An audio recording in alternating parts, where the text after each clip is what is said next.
You're listening to the We Are Libertarians podcast network. Find all of our shows at wearelibertarians.com. Hey loves, Haley Steinfeld here. Let's be real. When I'm on the red carpet, everyone wants to know whose dress I'm wearing. But here's the thing. We're so focused on those details, we're missing something that's actually way more important. Breast health. It's wild. Breasts get so much attention, but they're still so ignored when it matters most. Don't know what I'm talking about? Tune in on February 9th and visit yourattentionplease.com. That's yourattentionplease.com. See you then. This episode is brought to you by LifeLock. During tax season, your personal info travels to a lot of places. Between payroll, your tax consultant, and the IRS. If your W-2 gets exposed, that's just the ticket for identity thieves. That's why LifeLock monitors millions of data points every second. If your identity is stolen, they'll fix it guaranteed or your money back. Don't let identity thieves take you for a ride. Save up to 40% your first year. Visit LifeLock.com/podcast. Terms apply. Welcome to the We Are Libertarians Presidential Candidates Series. I am your host, Hody Johns. I am joined by the first of our presidential candidates, Daniel Behrman. How are you doing today? I'm doing pretty good. How about you? Doing great, doing great. For those of you who might be listening on Spotify or iTunes, that's great. But if you want to take a look at our website, we'relibertarians.com or YouTube, we actually have a video, and he's looking spectacular. If you don't know Daniel Behrman, he is the guy with the yellow hat, and it is in full glory, even on this episode, with your middle name plastered right on it. It says taxation is theft, from what I understand. That's right.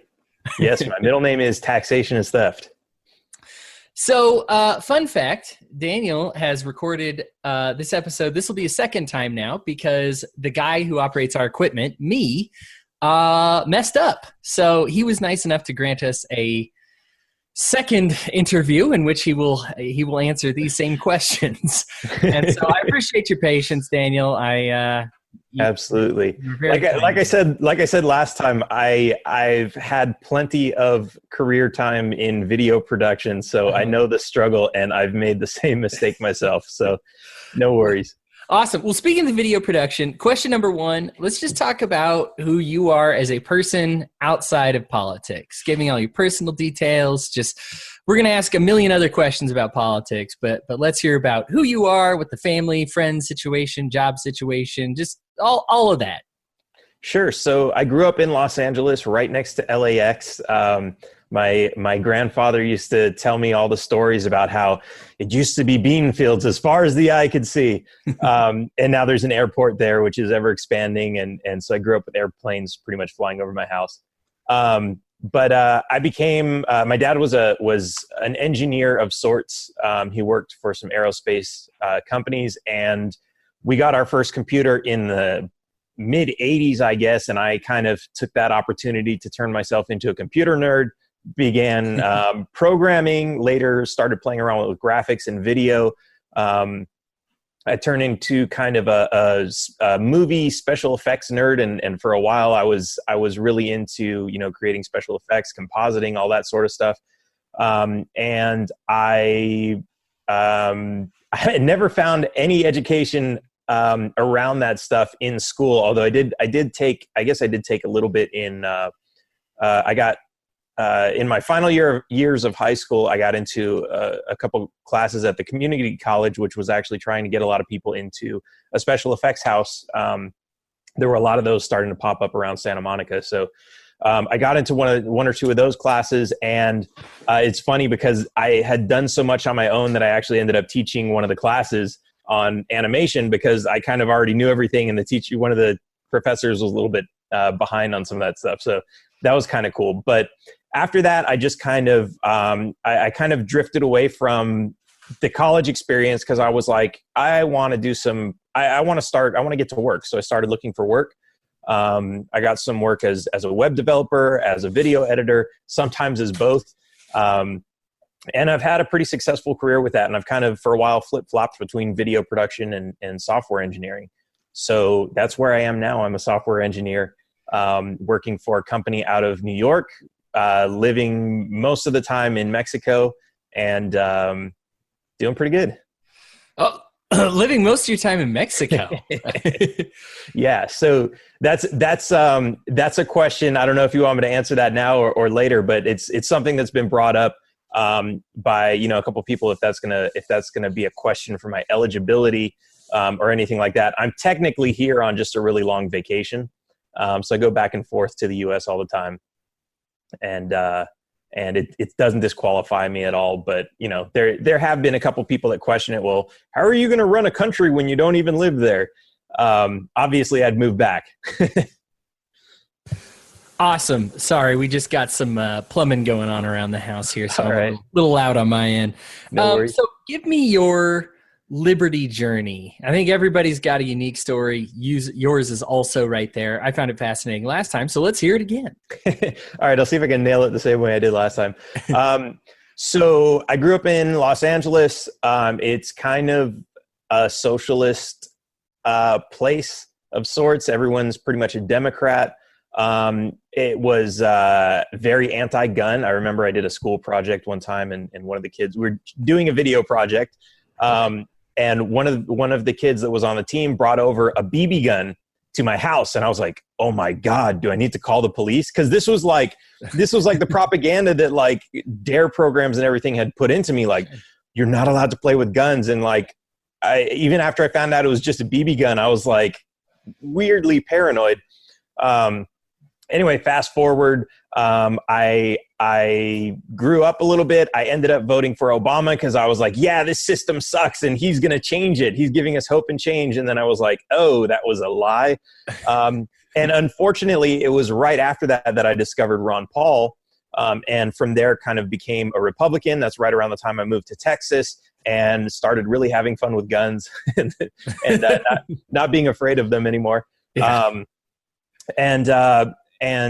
So yeah. And then from there, I saw what the Republicans did to Ron Paul, and I was like, okay, well, the Republicans suck. And also there was a little bit of the Tea Party thing because I was kind of joining the tax protest at that time. So I was like, okay, Tea Party, it's against the taxes. And then that got hijacked by like the Republican Party, and it turned into that whole shenanigan. So that's all out the window.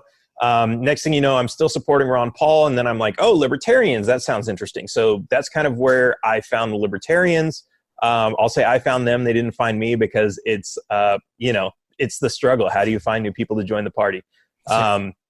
So I think I did talk about, I had a history even going back to California where, as a teenager, I started getting traffic tickets and learning how to fight them. And from there, I kind of, I was looking for more advanced ways to fight it. What are other people doing? And I kind of discovered the sovereign citizens, and I was like, this sounds fishy. This sounds like conspiracy theory. And so I was, in video production, I was like, I want to make a documentary about this. I want to figure out what's real, what's not. And as I started figuring out what was real and what wasn't, I actually started getting really depressed because I was like, holy shit. A lot of the stuff they're saying is batshit crazy, but a lot of it is true. The courts are fake. There's all these assumptions made about you when you go into a court, and if you don't object to them, they'll be assumed as fact, and your rights will just be walked right over, and you're screwed. So I did a lot of investigation into that, and so that ended up with me not having a driver's license or registering my cars for the past 10 years, and doing pretty good with that. So. So a great presidential candidate, terrible driver is what I'm hearing. So I wasn't really a terrible driver. I mean, I got like speeding tickets, there was, this was a fun story we talked about last night is, running red lights when it's actually safe, and the cops are always hiding in the bushes to give you a ticket. And, everyone will say, well, even though it's safe, just wait for the thing to turn green. Well, there was this red light that I grew up around that in the middle of the night, I think it was supposed to be on a sensor, and the sensor just didn't work. So for some reason, whenever I took this exit off the freeway in the middle of the night, I'd get to the red light and I'd sit there, and I tested it before also. Like I ran it most of the time, but I actually sat and tested it, and I sat there for over a half an hour and it never turned green. So I was like, it's either I'm going to sit here until, tomorrow morning when they switch to the other schedule, or I'm going to have to break the law and risk getting a $300, $400 ticket. Yeah, starve to death in my car or get a ticket. Yeah. Yeah. So, I've had, I think everybody's had that experience with like a sensor not working. You look around, you're like, do I break the law and get a ticket maybe, or what should I do here? Yeah. And so you kind of your journey is about exploring that type of thing and understanding how much, I guess, the law is stacked against you, but how much of it's not even accurate, not even done correctly. Yeah.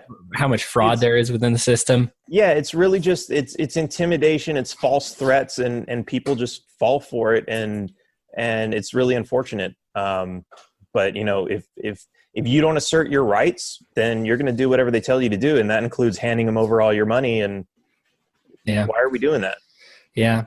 So let's talk about the big three, the three biggest issues that you see facing America. We'll just handle them one by one, and we'll talk about what a Daniel Behrman presidency would do to alleviate those issues. So what's problem number one, biggest issue facing America? So the biggest one is taxation. Everyone is complaining about, we don't have enough money, we don't have enough jobs, we need minimum wage increases, we need all this stuff. Taxes are really the biggest part of that. We look at taxes and we think, 30% is coming out of our paycheck, less, maybe 10 or 20%, depending on how much you make. But the reality is there are so many more taxes that come out of, they're hidden in gas tax. Does anyone know how much they're paying in gas tax when they go to the pump and fill up? There's sales tax. And even though they don't tax your groceries, you buy groceries and there are other taxes built in, business licenses, FDA approvals, all these other things. So it's insane. You talk about your rent, even if you're paying property tax, even if you're just renting, probably a quarter to a third, sometimes more, is going to property tax. People complain about, on minimum wage, you can't afford a 1-bedroom apartment. Well, yeah, because you automatically have like a 30 to 50% increase on your rent, of course. And then on top of it, you've got 10 or 20 or 30% coming out of your paycheck to begin with. There's half your money gone, and now you got to spend it all on rent. Of course, you can't afford it. So tax is one of the big ones. The national debt is another big one. Of course, that's the debt and taxation kind of go hand in hand. The more debt there is, the more they can take in taxes. The more they can take in taxes, the more the banks will say, "Oh, that's cash flow on your balance sheet. We'll give you more money." So they're always increasing together. And of course, that's all inflation, which is the invisible tax.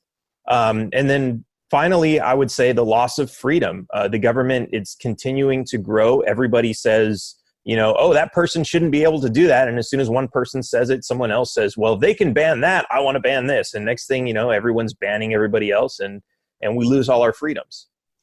That's a great top three. Let's start at the top. Taxation. How do you fix it, solve it, get rid of it, reform it? What do you do?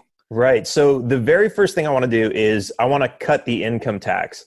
And even if we enforce it legally, most people who are earning wages are not going to pay that income tax. There's a lot of illegal practices that the IRS does to collect income tax from people who don't even really need to pay it. Yeah. So the income tax is going to be the first one to go. A lot of people are going to have money back in their pocket, and our economy is going to start booming again, because taxes are kind of like, if the economy is a spinning bicycle wheel, taxes are like friction that slow it down. Get rid of the friction, the wheels are going to spin, economy is going to start growing again. So that's one of the first taxes. The next thing, with taxes is everybody always asks, well, without taxes, how are you going to pay for the roads or police or courts and all these other things? And this is actually a really good question that people should be asking, because the reason we are where we are is because nobody asked it before. How do we pay for these things without taxes? It's a good question. We need to figure that out. Everything is different. The courts are different. The police are different. The roads are different. Even with roads, you can look at roads and there's 100 different types of roads that are all going to be paid for differently. And they can be paid for without taxes in a voluntary system. We just need to figure out exactly what that is and start exploring those options. I'm glad you address it that way. The taxation and stuff just becomes like a mantra that's hollow for a lot of people, as opposed to a springboard or a gateway into the next discussion of how we then start to fund those things. Right. looking at the reality of private police forces. They don't just subsist on tickets and how they're actually paid. And that's, I think that's a great, obviously, you with the hat probably are used to those conversations more than anybody. Absolutely. On answering how taxation is theft and what you do from there. So the debt, just at 22 trillion. How do we tackle that problem? So that a lot of it's not my debt. I didn't ask for the money. I didn't borrow the money. I didn't receive the money. I didn't sign for it. It wasn't deposited into my account. I didn't spend it. It's not my debt, and I'm not going to pay for it, and neither should you. None of us should. The reality is a lot of politicians borrowed this money in our name, knowing that they're never going to have to pay it back, and it's completely irresponsible. And the way it works now is they're just going to continue to borrow and borrow and borrow, and the banks are happy to do it because they won't lend to any other business this way, but they'll lend to the government because they know ultimately the government is never going to lose their customers. All they have to do is point a gun at people and say, pay the tax, and people are going to pay the tax no matter what. So we just need to default on the debt. It's the smartest possible thing to do. And one of the biggest holders of all of this debt, because a lot of people are worried, well, what does that mean? We owe money to China. I know you pointed that out yesterday. Yeah. There's the Federal Reserve is a big one. Now, the Federal Reserve, no one should have any sympathy for them. They basically came from nothing. They didn't lend anything valuable to the government. In fact, their whole operation is, supposedly they're lending us the money that says Federal Reserve note on it. But the reality is those are printed at the U.S. Treasury, the U.S. Mint. And so the U.S. government owns the printing presses. They buy the ink, they buy the paper, they pay for the labor, they pay for the machines, the operational costs, the electricity, the building, everything. And somehow this is called borrowing. And I know there's this big game of three-card Monte where they print Treasury notes and then supposedly they give those to the Fed, and the Fed uses those to back the notes that the United States government is printing. But still, it's just a shenanigan. There's no actual value that they're lending to us. So the debt is troublesome, I think, especially because we say, well, what'll China do if we're just like, hey, we're not paying those back anymore? That's too bad. I know that there is, and you brought this up, that with a business, when you get a bond from a business to say, I just need a little bit more, you accept that risk that you might not get anything back on it. Or maybe you'll get double back on it. The government promises, I think, what's a bond these days? You're promised double back within 10 years of buying the bond, something like that. I haven't even looked at the market on that lately. Yeah, something like that. But that's what you do. I know, because when I think of bonds, just from where I grew up, I think of my grandma buying one for me. Right. When I'm a little kid, and then I can sell them when I go to college, and they'll be worth, they were guaranteed. The rate was guaranteed. It was always 6 times whatever, regardless of how our economy did, versus a bond in the free market, which is you put the money for it and you say, maybe I'll lose it, maybe I'll get a ton back, but that depends on how well they do. This is just saying, well, you'll get 6 times your value back in 20 years, but I don't know if we'll be in 6 times better situation. We're just kind of hoping. We're going to borrow against our children is really what it is. So, is this just straight up bad news for grandmas that have these bonds? Like, should they be cashing them now if you're about to be elected is what I'm asking?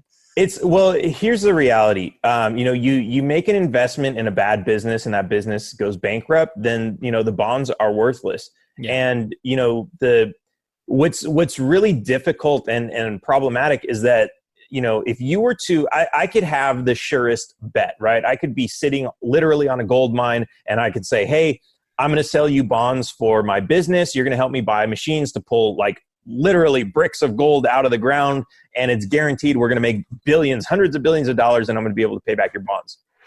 According to the U.S. government's federal laws and everything else, I have to make you sign, before you give me this money, you have to sign a stack of disclosures basically saying you understand that you're willing to lose everything and my business is probably going to fail and you're going to be out in the dirt. Right. And this is like on a sure thing. Now with the government, which is completely not a sure thing because they have no economic activity, they don't produce anything of value, they don't really provide a valuable service in any way that they charge for voluntarily. This operation is allowed to go on, and they're allowed to sell you treasury notes and just pay cash. And there's no disclaimer, there's no warning, there's no SEC regulations or anything. they basically just guarantee that these bonds are good for life no matter what. And like you said, the interest is guaranteed. Who does that? Nobody except for the government. And ultimately they know, well, push comes to shove, we can just print it. Yeah. So, the reality is if you invest in treasury notes and that's all you're holding on to, you're putting all your eggs in one basket. And it's not to say that, if I become president, you're going to lose all your value in these assets. But the reality is, you've kind of already been scammed by buying these things. You should stop buying them now. And, if someone else is elected president and they don't default on the debt, so you get to say, oh, I'm going to cash these out. Well, they're just kicking the can down the road. Ultimately, more money will be borrowed. The debt's going to continue to go up. And eventually, some president's going to come along who doesn't want to default on the debt, and they're going to have to default on the debt. And when they do that, the debt's going to be so high, it's going to cause a lot more problems. So this is something we need to do sooner rather than later. Yep, totally agreed there. Problem 3, you said the lack of individual freedom. How do we get more of that? Especially, it's hard to see it coming from a federal branch or from the executive branch. How does President Daniel Behrman help me in my life get more personal freedoms? So what we need to do is there are a lot of, I call them duplicate agencies, where they duplicate efforts. So like with the federal government, we have the Department of Education that basically duplicates the effort of the states, which they're already providing education. And the federal government comes in and basically they take a ton of money from all the states and then they give a little bit back. And they provide no real value to education. If anything, they make it worse because they're trying to standardize it between states who have different wants and needs.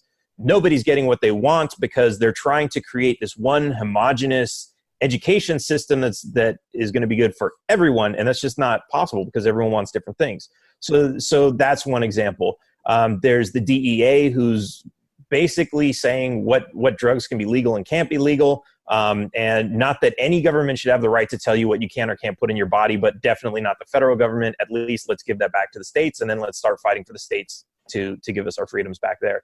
But at the federal level, there are a lot of agencies that are basically, and they'll come up with all kinds of excuses, interstate commerce and all this other stuff, to say, yeah, we're just regulating commerce. And it's like, no, you're limiting people's freedom. You're telling them they can't have certain things. And that's not your job. The federal government holds so many strings over the states, it's hard to see what a state would actually do on their own. It really is. Astute point. Let's move on. Let's say, okay, I really want to make sure Daniel Behrman becomes president. All right. That sounds great to me. What we have to do then is you're going to have to appeal to more than just libertarians. If every single libertarian votes, you might get 16% at best. Every single one. So we're going to have to pull from other groups. So I'm going to ask you about these other groups and just tell me what your appeal is to them. So let's start with social liberals. I am a Democrat. I am concerned about the growing disparity in our communities between minorities and whites. I am concerned about LGBTQ issues. I see the wage gap in the workplace. What would your presidency offer that would make me change my vote from a Democrat to you, a libertarian? Sure. So there are a lot of things to look at here. When we talk about racial or gender inequalities, there's a lot of different aspects to look at. So first, let's talk about police misconduct. Several years ago, I started an organization called Accountable Authority, and I published the Accountable Authority Act, which was a proposed bill that would basically give us the tools to fight back against police misconduct, because obviously the whole investigating themselves thing doesn't work. So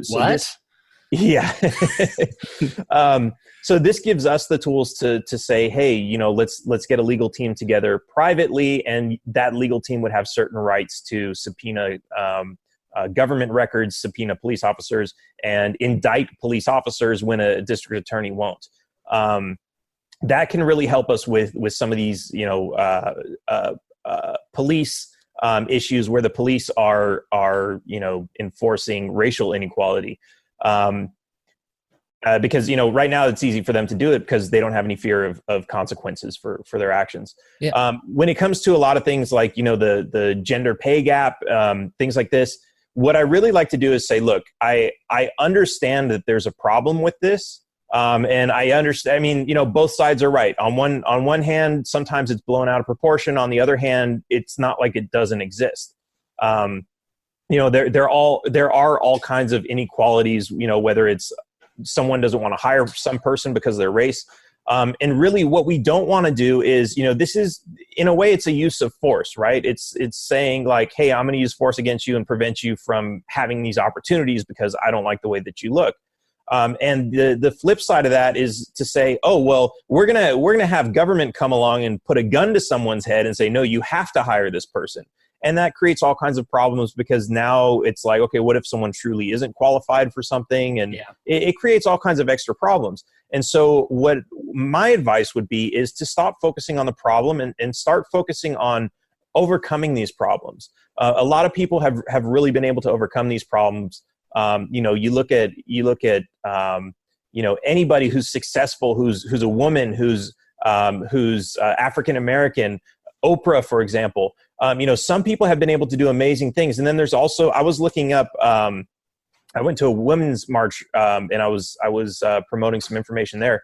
And I looked up, who are the top female CEOs, and they're the CEOs who run like IBM, General Motors, Oracle, some really, really massive companies that employ millions of people are run by women. So even though, yes, there's a gender pay gap, that doesn't mean that should be holding you back. You can go ahead and you can be successful in spite of all of these things. And so that's what I would really push for. And once that starts happening, once you prove that you're successful, people are going to want to hire you and pay you more no matter what. And that's when you start getting into the competitive marketing of your skills. And we should all focus on doing that because, the reality is there are always going to be people who have stupid reasons to not like you. And it might just be like, oh, it's a East Coast, West Coast thing, or it's a California, Texas thing. It's no longer a skin color, but it's you went for the Patriots and I went for the Rams, for the Packers. Okay, there you go.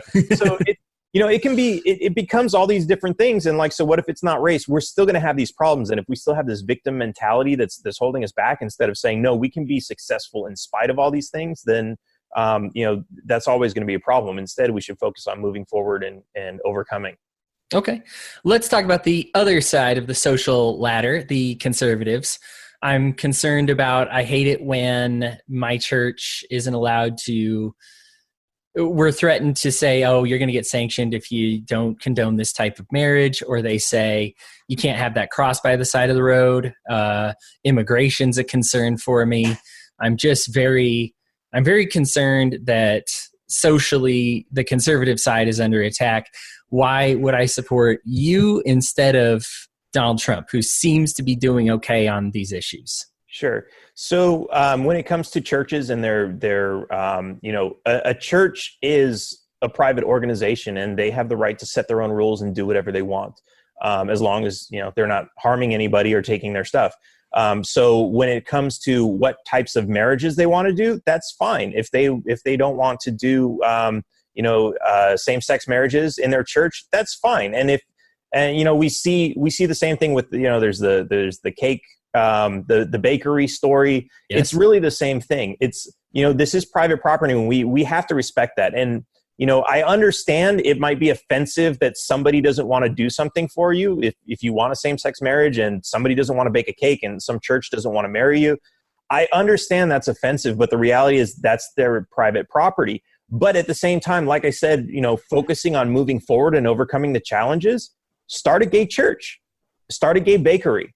And if you really want to shove it in their face, then don't accept straight couples into your church. I think that's counterproductive, because really you should say, no, we're gonna show you how it can be done. We're gonna show you that we can be accepting of all people, and instead of being kind of reactive and negative, you can just be positive. And maybe everyone's going to come to your church and your bakery now because you are more open to everybody, and the other guys are going to go out of business. That's always a possibility, but the minute we start saying you have to cater to somebody and their wants, we're losing private property rights. And even if what they're doing is offensive, they're not actually harming anybody, then there shouldn't be any real problem there. Now, when it comes to the border issues, this is really an interesting subject. But I've been spending most of my time for the last couple of years in Mexico. Most of the people here don't want to go to the U.S. I know a couple of people who did go to the U.S. They didn't like it and they came back. There's all these fears that we have about all these gangs and cartels coming over the border. For one thing, if that does exist, it's from the drug war, which we want to end. But also, we have all these problems that are created by stopping the free flow of people from either side. And really what's happening is, politicians, they get elected, they get power, and they get money. And then they get money to sell their power, right? They sell their votes to special interests, and they start making more and more money. Well, if they don't want to, leave this job and go back to the private sector where they actually have to work for a living, they're going to do whatever they can to make themselves relevant and important so that people are afraid to let them leave, right? So what they do is they start creating problems. All the issues that we've heard about, gangs and cartels and all these other things, they've either been created by strong border policy or they don't exist at all. And we really have to realize that. People are worried about they're going to come here and take our taxes. They're going to put their kids in our schools and we have to pay for that. Well, if they're here going to school, they're renting an apartment somewhere or maybe buying a house, they're paying property tax. And that property tax in most places is what pays for the schools. Cool. Yeah. So it's, if anything, they're helping to subsidize that. They're helping to subsidize Social Security and the income tax because they're actually paying more. I think it's like $1 billion a year, which isn't a whole lot in the grand scheme of things, but they're paying $1 billion more into those systems than they're taking out. And the reason for that, of course, is that, they're working with fake IDs and they can't get a tax return. They can't get Social Security benefits because they don't have an ID in the name that they're working under. So really, these are a lot of false fears that politicians are giving us. And, it's so they can stay in power, and we need to stop. We need to recognize it for what it is and stop acting reactively and stop giving into their propaganda. Yeah. All right. Let's move to the economic side of things. This is probably more of your wheelhouse, but let's say I'm a liberal. Economically, I just feel like I'm sick of the riches getting tax breaks, and everybody's saying we need to cut down on welfare. And I am worried about the state of the poor, and I don't like seeing these fat cats get payouts to run a company poorly. So what do you offer them that a Democratic presidential candidate wouldn't be able to offer? Well, first of all, I would completely agree with them on certain things like bailouts and subsidies. We need to end those. When we talk about welfare, there's two kinds. There's the social welfare and the corporate welfare. Corporate welfare is the first one to go because we're giving money to corporations. Now, I understand a lot of what's called corporate welfare is just tax breaks, and that's kind of a different story. But yeah, for the most part, what we're going to be doing is we're going to stop these subsidies. It's going to save some money. When it comes to the social side of that, we talk about, government's going to be giving money out to help the homeless and all these other things. It's really, if you really look at what's going on, why does the government even need to do that? And it's really like, the government is really great at breaking your legs and selling you crutches and then taxing the crutches and regulating how you can use them and then pointing a gun in your face and making you thank them. Yeah. It's, when you look at, why are people poor? Why are people homeless? A lot of it has to do with, the cost of living. Why is the cost of living high? Because of property tax. Why do people have less disposable income? Because it's taken out of their paychecks.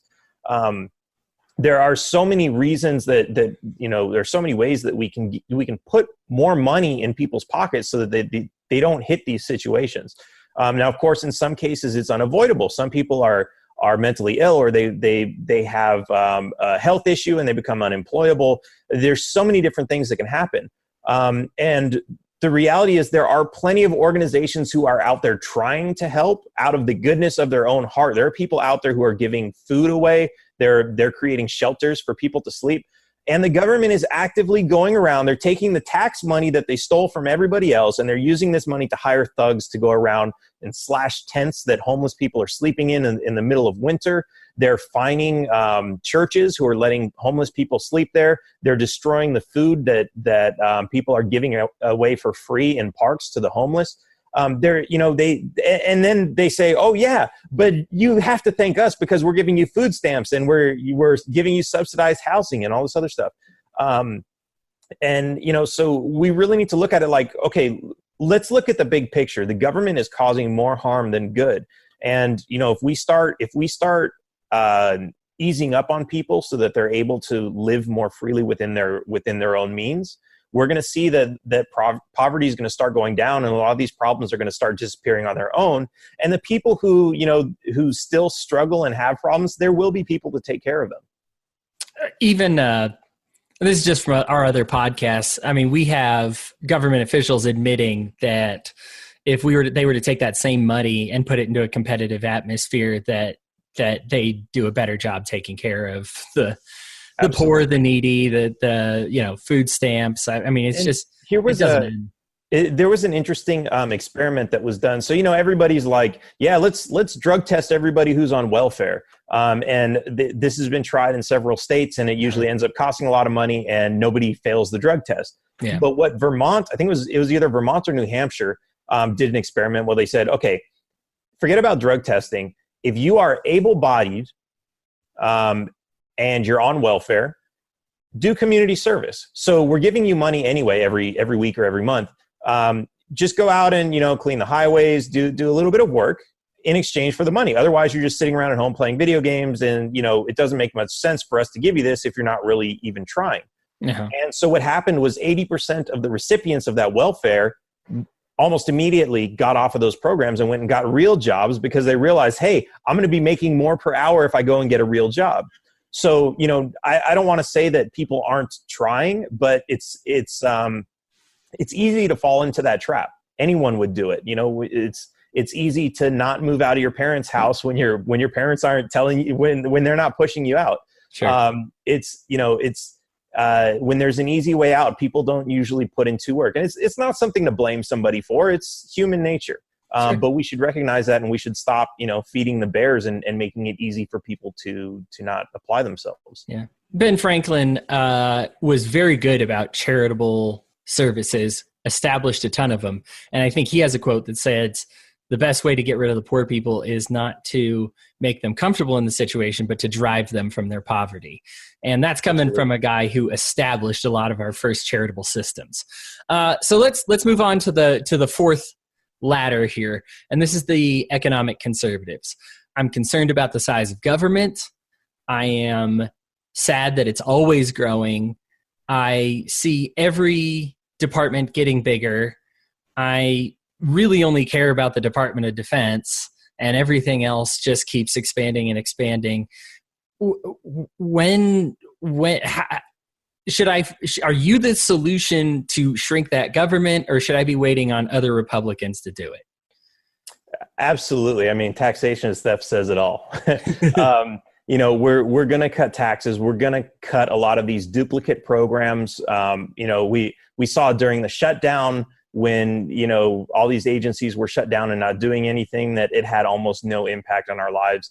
And, probably the biggest person who's going to complain about this is the federal employee. And I just want to say to them, don't worry about it, because the reality is there are going to be so many jobs created because government's not in the way stopping businesses from starting up.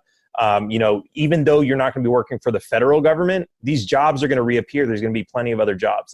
That's just, it's a guarantee. That's how the economy is going to work.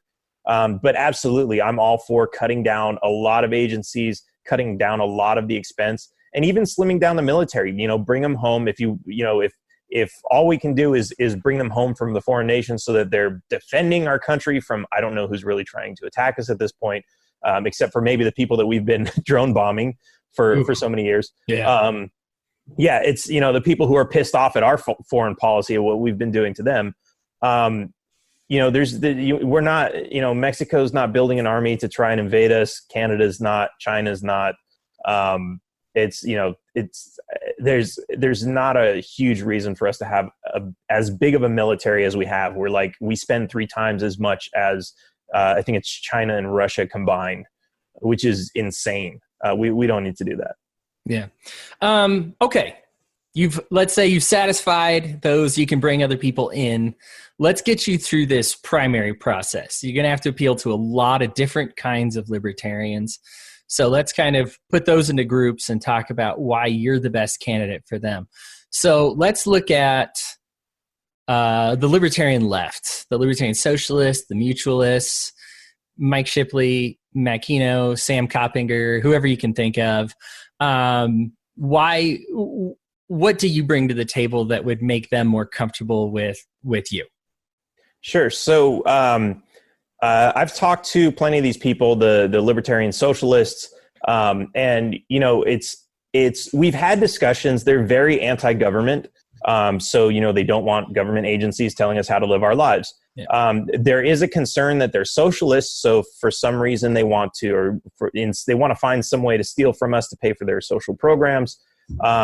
I've talked to a lot of them, and that's not really the case. The biggest concern that people might have with them is property rights.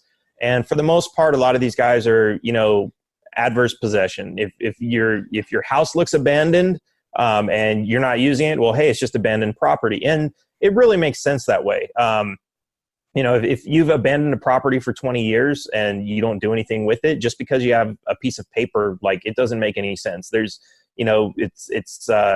I've seen these programs where it's like, oh, the government has a list of property that, you just have to search the database and you'll find out that you have property from, 1,000 years ago. And it's like, what sense does this make? When somebody else might have said, oh, well, nobody's here, nobody's using this property, I'm going to take it for myself. And if somebody comes back around and says, hey, you're on my property, then okay, fine, I'll get up and go. So I think that's the biggest concern that most libertarians have with the left. And, I've talked to a lot of them, and we agree on most points. The government should really not be in charge of, a lot of this stuff. So I think we're good there. All right, let's go to the right. Most of these are capitalists. You got the Mises Caucus, you got the Joshua Smiths, Michael Heisses, Tom Woods, Eric July's over on that side. What do you offer to the libertarian right that would make them excited about your candidacy? Right. I think the taxation is theft, and getting rid of a lot of government regulations so that people are able to create businesses, new businesses, new ideas that what's interesting is when you come up with a really new idea that's never been done before, which government agency do you go to get a permit for it? It's it's insane. And there was I don't know if you know the Randall Lord story. He's basically in prison for a law that doesn't exist. He was selling Bitcoin to his friends for cash, and the feds came along and said, well, hey, you need to be filed as a money transmitter.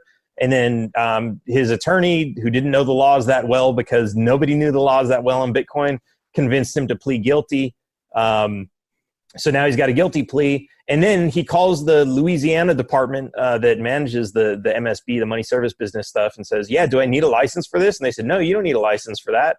And so he goes back to the court and says, I'd like to change my plea. And then the court says, oh, well, that would be an inconvenience to the court. You're still guilty. We're going to hold it. You're going to spend 30 months or something like that in prison.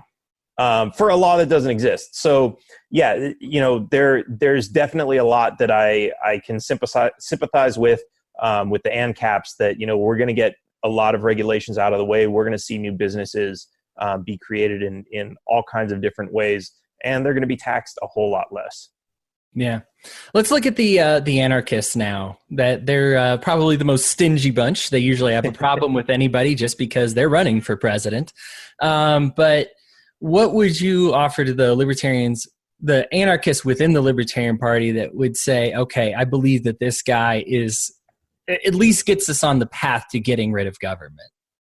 Right. So I've had a lot of really interesting conversations with anarchists, whether or not it's okay to vote. Some will say government is by definition the use of force. And, we really get into these really semantic arguments. We'll say, I'll ask, okay, so let's say you have government and we can just wave a magic wand and all of a sudden they're not violating anybody's rights. They're not stealing from anybody. They're not pointing a gun at anybody's head. Would you be happy with that type of government? And the answer I usually get from them is, but that's not government. So now we're arguing over, okay, what do we call this other thing? Sure. And if you don't call it government, then the statists are going to be like, but we need government. But it's like, if the statists are happy to have a government that doesn't violate rights, and then the anarchists are sitting over there like, but it's not government, stop calling it government. It's like, why? Like, they have what they want. They have government. It's not violating your rights. You have what you want. Why fight over it past that?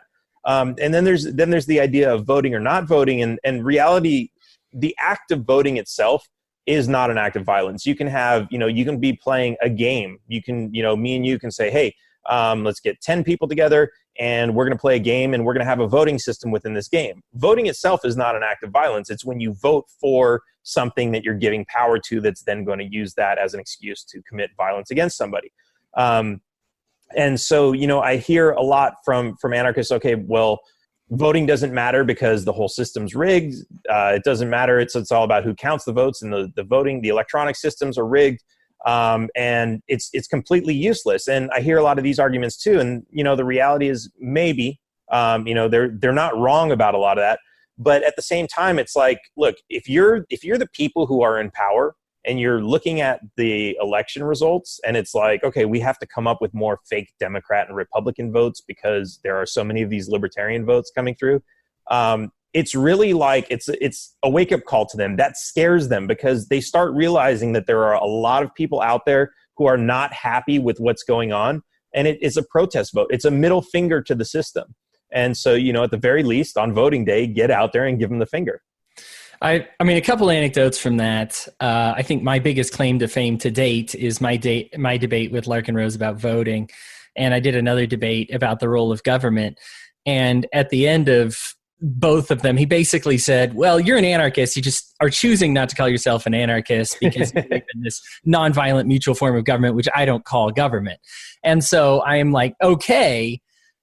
It was a semantic battle, so I completely relate to everything you're talking about there. It just turns into these little stipulations. So I think you and I are definitely one mind.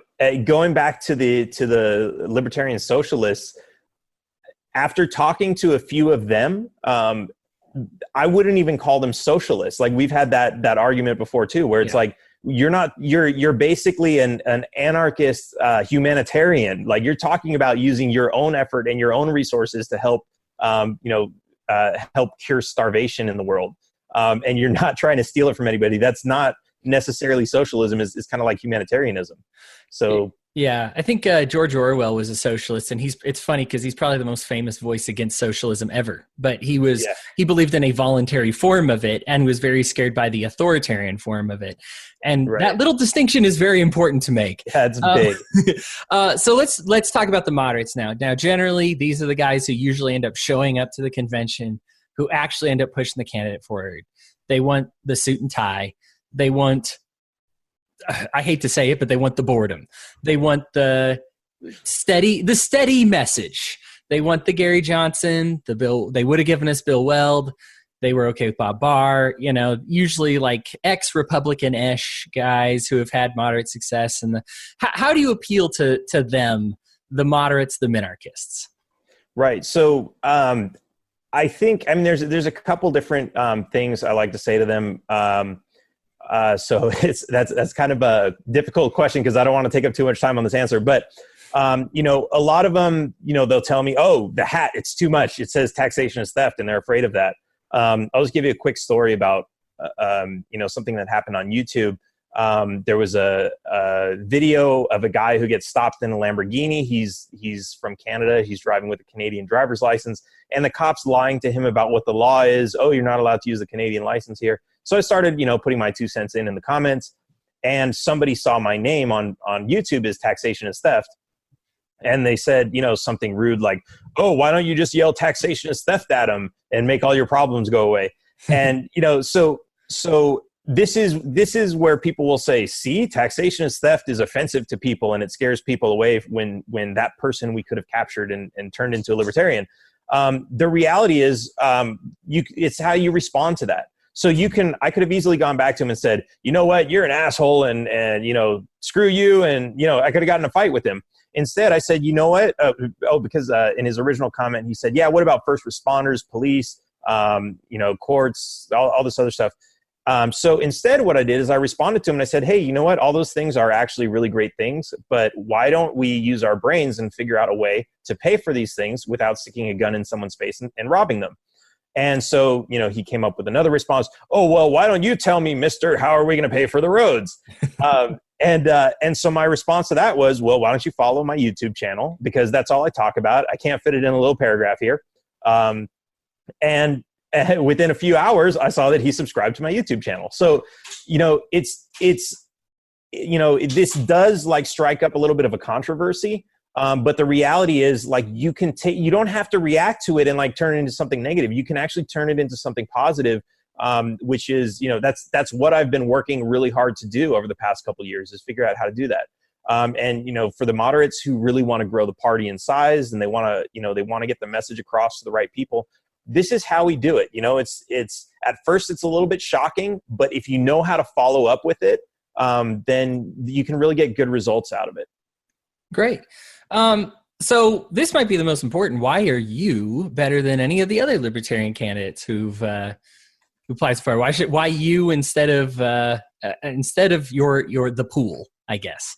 It's mostly the hat. The hat is just awesome. It is. I guess that's simple.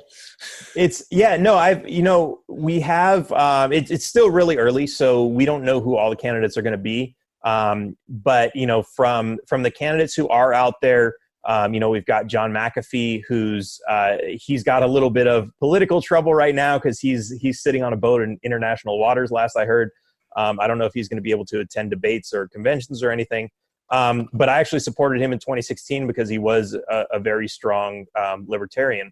Some of the other guys, Ben Leder and Arvin Vohra, they've got some really great things to say, but realistically, I don't think they've got it down in getting the message out to everybody who the message needs to go to. They're not going to be able to pull in those Republican and Democrat votes.